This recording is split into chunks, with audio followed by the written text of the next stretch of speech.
سر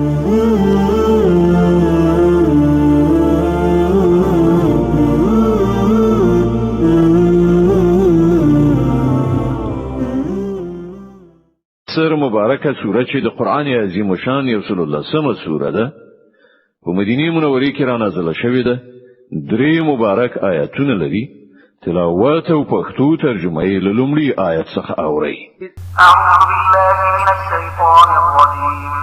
پناه وړم الله تعالی شړل شوي شیطان څخه. بسم الله الرحمن الرحیم.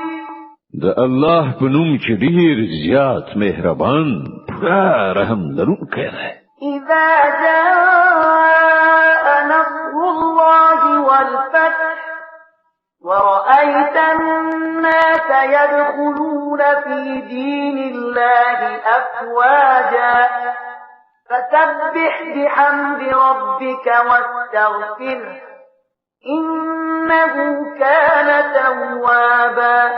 کله چې د الله مرسته راشي او برای در په برخه شي او ای پیغمبر ته وګوري چې خلک ډلې ډلې د الله په دین کې داخليږي نو د خپل پروردګار له سناست عین سره د هغه تسبیح وکړه او له هغه نه بخنه وغواړه. بشکه هغه ستر توبه قبلون کړي.